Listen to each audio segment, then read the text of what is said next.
Softwares के बारे में देखा और साथ में कुछ हमने कंपैरिजन भी किया। एक बात मैं आपको फिर से रिपीट करना चाहता हूँ कि आपके पास सॉफ्टवेयर कोई भी अवेलेबल हो जो फ़िल्म मेकिंग की, पोस्ट प्रोडक्शन की या वीडियो एडिटिंग की जो कन्वेंशंस हैं वो हमेशा से सेम ही रहेंगी।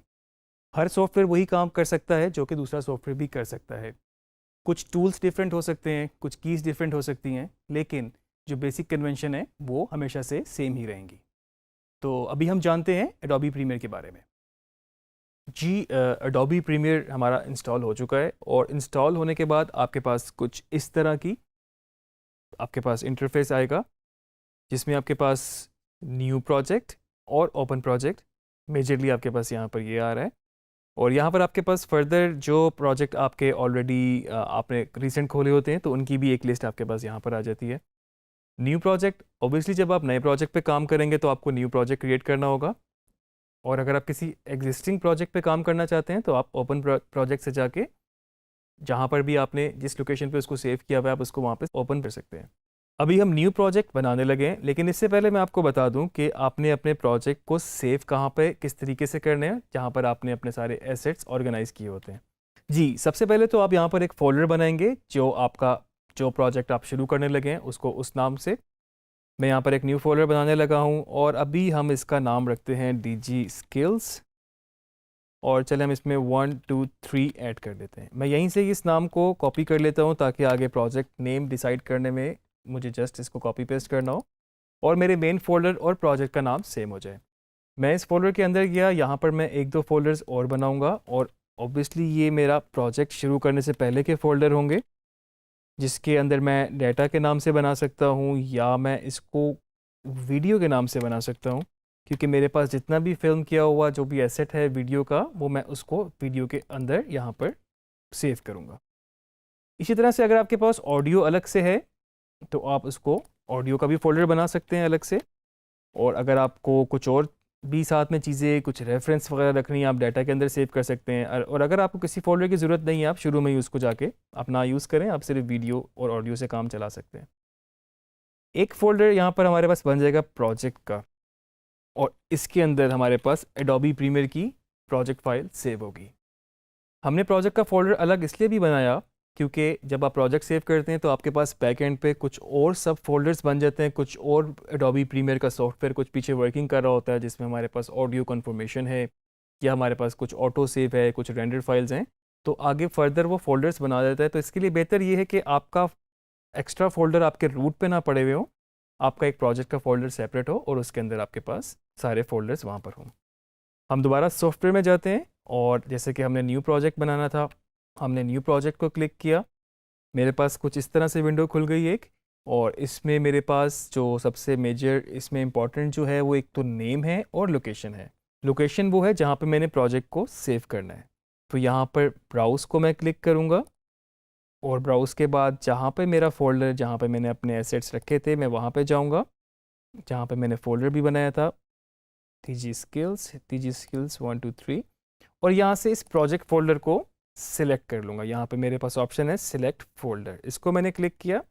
अब यहाँ पे देख सकते हैं वो जो पाथ पहले था वो बदल चुका है और इस वक्त मेरे पास मेरे डिज़ायर्ड पाथ पे प्रोजेक्ट सेव होने लगा है।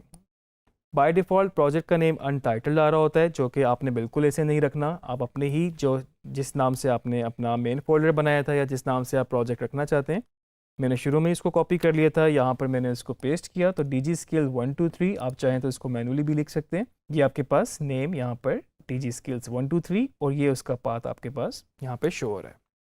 अगर आप थोड़ा सा नीचे नज़र डालें तो यहाँ पर आपके पास कुछ और भी ऑप्शंस हैं। जनरल का टैब है, स्क्रैच डिस्क का है, इंजस्ट सेटिंग है। इनको फर्दर हम मज़ीद डिटेल में देखेंगे, जस्ट एक गो थ्रू कर लेते हैं। इस वक्त मेरे पास यहाँ पर ये रेंडरर की ऑप्शन है। अगर आपके पास ग्राफिक्स कार्ड लगा हुआ हो तो यहाँ पर आप ऑप्शन को चेंज कर सकते हैं। अगर आपके पास ग्राफिक्स कार्ड नहीं है तो सिर्फ आप सॉफ्टवेयर ओनली पे उसको रख सकते हैं, तो इससे आपकी वीडियो प्रोसेसिंग की स्पीड पे फ़र्क पड़ेगा। और ये कुछ डिस्प्ले फॉर्मेट है कि वीडियो का फॉर्मेट किस तरह से आपके पास आएगा, टाइम कोड वगैरह किस तरह से होंगे, इनको फर्दर हम आगे डिस्कस करेंगे। इन दो चीज़ों को आपने इस वक्त माइंड में रखना है और इसको आपने सही पाथ देने के बाद, सही नाम देने के बाद यहाँ से आप इसको ओके करेंगे तो आपके पास कुछ इस तरह से इंटरफेस ओपन हो जाएगा। जैसे कि हमने पहली दफ़ा प्रीमियर ओपन किया है तो इसने हमें एक यहाँ पर लर्निंग का टैब दे दिया है, और इस वक्त ये जो वर्क स्पेस है बेसिकली एक लर्निंग की ही सिलेक्ट है। वर्क स्पेस क्या है ये अभी थोड़ी देर में मैं आपको बताता हूँ। उससे पहले हम इन विंडोज़ पे नज़र मार लें, क्योंकि सबसे पहले हमारे पास ये जो खुला है हमें ये जानना ज़रूरी है कि कौन सी विंडो का क्या रोल है। तो इस वक्त जो ये विंडो खुली है ये इस वक्त लर्निंग वर्कस्पेस की वजह से खुली हुई है, और इसमें कुछ बेसिक आपके पास ट्यूटोरियल्स वगैरह हैं, आप ज़रूर इसको भी गो थ्रू करें और इसमें भी आपको कुछ सीखने के लिए चीज़ें मिलेंगी। इसके अलावा जब आप अपना काम शुरू करने लगते हैं सबसे इम्पॉर्टेंट विंडो आपके पास है प्रोजेक्ट विंडो। मैं इसको यहाँ पे क्लिक करता हूँ, और जिस तरह ये अलग अलग विंडोज़ अलग अलग टैब्स बने हुए हैं उनके सिलेक्शन का आपको इस तरह पता चलेगा कि इनकी साइड पे एक बॉर्डर बन जाएगा ब्लू कलर का। इस वक्त मेरे पास प्रोजेक्ट विंडो सेलेक्ट है। इस प्रोजेक्ट के आगे आपको उस प्रोजेक्ट का नाम भी नज़र आ रहा है जो कि हमने सेव किया था। ये इस वक्त मेन विंडो है आपके पास, सबसे पहली विंडो जहाँ जब आप काम शुरू करते हैं। इसमें आपने अपने सारे एसेट्स जो भी वीडियो है जो भी ऑडियो है वो आप इसके अंदर इंपोर्ट करेंगे। इसके अंदर आप फर्दर बिन्स भी बना सकते हैं, फर्दर फोल्डर्स भी बना सकते हैं, जिस तरह से बैक एंड पे हमने हार्ड ड्राइव के अंदर बनाई थी। इसको डिटेल में हम एक्सप्लोर करेंगे। हम पहले अपनी ये विंडोज़ देख लें, टैब्स देख लें सारे। इसके बाद मेरे पास है सोर्स विंडो। जो सोर्स विंडो है बेसिकली आपकी मेन विंडो है, जिसमें आप अपना जितना भी आपके पास वीडियोज़ हैं या ऑडियो है इंपोर्ट करने के बाद जब आप ओपन करते हैं उनको, बेसिकली वो इस विंडो के अंदर ओपन होगी, और उसके बाद आप यहाँ से उनकी सिलेक्शन कर सकते हैं। यहाँ से ही आप बेसिकली एक वीडियो के अंदर से जितना पोर्शन आपको चाहिए हो इस विंडो के अंदर से आप इन टूल्स की मदद से या कुछ शॉर्टकट्स की वजह से आप यहाँ से सिलेक्ट कर सकते हैं। इसके बाद आप जब सिलेक्शन कर लेते हैं फिर आप जाते हैं अपनी टाइमलाइन पे। ये मेरे पास टाइमलाइन विंडो है, आप देख सकते हैं। आपको थोड़ी टाइमलाइन की स्पेस ज़्यादा चाहिए होती है, क्योंकि ये ही मेन विंडो है जहाँ पर आप जिस तरह से भी अपने फुटेज की सिलेक्शन करते हैं और उस तरह से उसके बाद उसको जिस तरह से रीअरेंज करते हैं, तो आपका एडिट जिस हिसाब से आपकी जो स्टोरी टेलिंग होती है उसी हिसाब से बनता जाता है। इसी टाइमलाइन के ऊपर आपके पास आप सारा कंट्रोल होता है, कौन सा शॉट कब आएगा, कौन सा बाद में आएगा, या आपने कुछ बीच में ग्राफिक्स इंसर्ट करने हैं, कुछ सबटाइटल्स करने हैं, या कुछ भी आपने ऑडियो पे भी काम करना है, तो वो बेसिकली इस टाइमलाइन के अंदर ही हो रहा होता है। प्रोग्राम विंडो, ये बेसिकली वो विंडो है जिसके अंदर आपके पास एक फाइनल प्रीव्यू आ रहा होता है। तो बेसिकली होता क्या है कि आपने टाइमलाइन पर जो एडिट किया है जब आप उसको प्ले करते हैं तो इस विंडो के अंदर आप उसको मॉनिटर कर सकते हैं। हम इनको फर्दर डिटेल में देखेंगे, हर विंडो को बेसिकली हम अलग अलग एक्सप्लोर करेंगे और उनके सारे फंक्शंस को जानेंगे। अभी मैं आपको सिर्फ बेसिक सा एक ओवरव्यू इसका दे रहा हूँ। यहाँ पे मेरे पास छोटी सी एक यहाँ पर टैब है जिसके अंदर ये सारे एडिटिंग के टूल्स हैं। किस तरह से इनको यूज़ करते हैं जब हम अपने काम एडिटिंग कर रहे होते हैं, हर एक का अलग अलग यूजेज है। हर टूल के अंदर थोड़े से और टूल्स भी ऐड हैं, इन सबको हम एक्सप्लोर करेंगे। और इसके बाद मैं आपको बताता चलूँ कि हमारे पास यहाँ पर है ऑडियो मीटर्स। तो बेसिकली आपके पास यहाँ पर जो भी कुछ प्ले हो रहा होता है टाइमलाइन पे, उसकी जो ऑडियो मॉनिटर है वो आपके पास यहाँ पर आ रहे होते हैं, जिसमें आपको पता चल जाता है कि इसका ऑडियो लेवल कितना है। क्योंकि ब्रॉडकास्ट का एक स्टैंडर्ड लेवल होता है, आपको उसके हिसाब से बाकी ऑडियो को भी मेंटेन रखना होता है। तो वो यहाँ पर आप बेसिकली यहाँ पर मॉनिटर कर सकते हैं उनको। तो ये तो जब आपने बिल्कुल प्रीमियर को इंस्टॉल किया और उसके बाद आपने जब नया प्रोजेक्ट बनाया तो आपके पास कुछ इस तरह की विंडो आ गई। तो इसको मैं नाम दे सकता हूँ वर्क स्पेस का। बेसिकली वर्क स्पेस क्या है कि ये आपके पास कुछ बाय डिफ़ॉल्ट बनी हुई वर्क स्पेसेस हैं, और जिस तरह से इनकी सेटिंग या एडजस्टमेंट हुई हुई है उसी हिसाब से ये वर्क स्पेस अलग अलग तरीके से डिज़ाइन हुई हुई है। ये लर्निंग वर्क स्पेस थी। इसके बाद हम अगर जाते हैं असेंबली को मैंने क्लिक किया, तब आप देख सकते हैं कि इस वक्त कुछ भी उस तरह से लाइक आपका कंटेंट वाइज कुछ नहीं बदला, लेकिन कुछ विंडोज़ आपके पास मूव हो गई, कुछ विंडोज़ आपके पास हाइड हो गई, कुछ विंडोज़ का साइज़ बड़ा हो गया, कुछ का छोटा हो गया। तो बेसिकली वर्क स्पेस का क्या है कि आप अपने हिसाब से वर्क स्पेस बना सकते हैं, या जोन सी भी आपको इनमें से सूट करती है आप उसको यूज़ कर सकते हैं। तो हर वर्क स्पेस में आपके पास प्लेसमेंट अलग अलग हो जाती है, जो जिस तरह से आपको सूट करता है आप उसको रख सकते हैं, सिलेक्ट कर सकते हैं। मिसाल के तौर पे यहाँ पर मेरे पास, अगर हम इसी एडिटिंग वर्क स्पेस की बात करें, तो मेरे पास यहाँ पर प्रोजेक्ट विंडो है जो कि पहले भी था लर्निंग में। मेरे पास यहाँ पर कुछ सोर्स विंडो पहले भी था, इफेक्ट कंट्रोल ऐड हो चुका है, ऑडियो क्लिप मिक्सर ऐड हो चुका है, मेटा डाटा ऐड हो चुका है, और इस तरह से मेरे पास यहाँ पर प्रोग्राम मॉनिटर भी ऑलरेडी मौजूद है।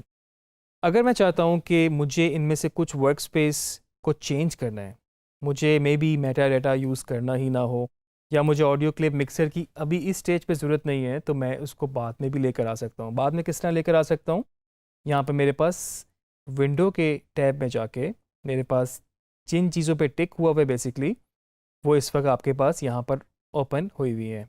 और जिन पे नहीं हुआ हुआ, और अगर आप उनको यूज़ करना चाहते हैं, आप उन पे अगर क्लिक करेंगे, वो आपके पास यहाँ पर फर्दर खुलती जाएंगी। मैं बात कर रहा था अपनी वर्क स्पेस बनाने का, तो मैं आपको एक तरीका बता देता हूँ कि किस तरीके से आप इसको अपनी वर्क स्पेस बना सकते हैं। मैं एक नई वर्क स्पेस बनाता हूँ आपके लिए, और ये वर्क स्पेस वो है जो कि मैं ख़ुद यूज़ करता हूँ अपने तरीके से। तो मैं आपको बताता हूँ कि किस तरीके से मैं वर्क स्पेस यूज़ करता हूँ। सबसे पहले तो जो चीज़ें मुझे नहीं चाहिए मैं उनको बंद कर दूँ। मुझे मीडिया ब्राउज़र नहीं चाहिए क्योंकि मैं किसी और तरीके से इंपोर्ट करता हूँ, हम आगे डिस्कस करेंगे। लाइब्रेरीज़ मुझे नहीं चाहिए होता, इन्फो नहीं चाहिए, मुझे इफ़ेक्ट चाहिए होता है, अभी मैं इसको यहीं पर रखता हूँ। मार्कर्स नहीं चाहिए, तो जो जो चीज़ मुझे नहीं चाहिए उसको मैंने बंद कर दिया। और प्रोजेक्ट विंडो मेरे पास, क्योंकि एक दफ़ा मैंने चीज़ों को इंपोर्ट कर लिया, मुझे बार बार इंपोर्ट करने की ज़रूरत नहीं होती, तो मैं इसको यहाँ पे रखता हूँ प्रोजेक्ट को।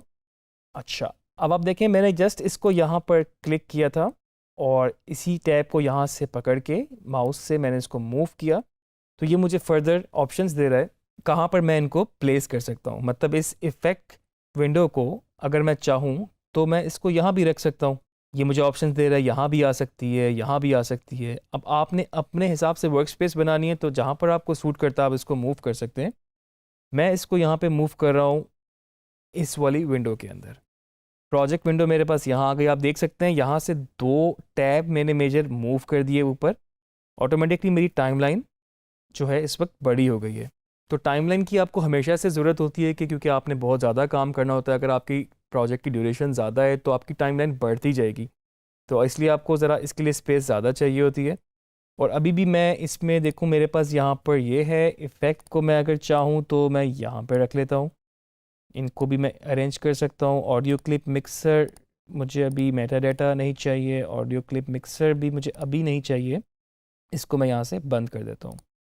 इफ़ेक्ट कंट्रोल है, सोर्स है, तो ये मैंने उसमें से जो कि एक वर्क स्पेस थी मेरे पास, मैंने इसको चेंज कर दिया। अब आप देख सकते हैं कि शुरू में आपके पास प्रोजेक्ट विंडो यहाँ थी और कुछ इफ़ेक्ट आपके पास नहीं था, और अब आपके पास ये चीज़ें आ चुकी हैं। अगर आपको फर्दर कुछ और भी चाहिए हो, विंडो में जाके उस पर उसको दोबारा लेकर आ सकते हैं। तो एक वर्क स्पेस हमने ये डिज़ाइन कर ली, लेकिन इसको सेव करना भी ज़रूरी है क्योंकि आपने जब दोबारा ओपन करना है तो हो सकता है ये विंडो अपनी जगहों से हिल चुकी हो, तो आपने घबराना नहीं। उसके लिए आपने दोबारा विंडो में गए, वर्क स्पेस के फर्दर टैब में गए और यहाँ पर आपने save as new work space को सिलेक्ट किया। तो अब आप इस वर्क स्पेस को अपने नाम से, जिस नाम से भी आप चाहें, सेव कर सकते हैं। मैं इसको उमैर के नाम से सेव कर रहा हूँ। मैंने यहाँ पे उमैर टाइप किया, इसको मैंने ओके किया, और आप देख सकते हैं कि जितनी भी यहाँ पर वर्क स्पेस थी, यहाँ पर एक वर्क स्पेस और ऐड हो चुकी है जिसका नाम है उमैर। तो वो होता क्या है कि कोई भी विंडो, कोई भी वर्क स्पेस आपसे डिस्टर्ब हो जाती है बेसिकली। मिसाल के तौर पे अगर आपके पास यहाँ पर सोर्स विंडो थी और आपसे गलती से ये कहीं पर चली गई, यहाँ पर आ गई, अब आप देख सकते हैं सब कुछ कुछ बहुत किसी ने ज़्यादा स्पेस ले ली है, किसी ने कम ले ली है, तो आपको काफ़ी मसला होगा। बाज़ दफ़ा ऐसा भी होता है कि वो बिल्कुल ही वहाँ से आपसे गलती से मूव ही हो जाए। तो इसके लिए मैं आपको एक बड़ी क्विक टिप दे देता हूँ कि आप से इस तरह का कभी कोई भी मसला हो जाए तो आप उसको रीसेट कर सकते हैं। आप दोबारा से गए विंडो में, वर्क स्पेस, और आपकी ऑलरेडी वर्क स्पेस सिलेक्ट है उमैर, इसके नीचे आपके पास ऑप्शन है रीसेट टू सेव लेआउट। अगर मैं इसको क्लिक करूँगा तो जिस तरीके से मैंने अपनी वर्क स्पेस सेव की थी, जहाँ जहाँ जो टैब्स, जो जो विंडोज़ थी, वो सब अपनी जगह पे वापस आ चुकी हैं। तो ये तो था एक एडोबी प्रीमियर का एक बेसिक इंट्रोडक्शन, या आप कह लें कि अभी तक आपने सिर्फ इंटरफेस को देखा है। अब हम नेक्स्ट लेक्चर में डिस्कस करेंगे कि किस तरीके से हम इस पे काम करते हैं, किस तरीके से हम इंपोर्ट करते हैं और किस तरीके से हम अपनी टाइमलाइन पे काम करना शुरू करते हैं।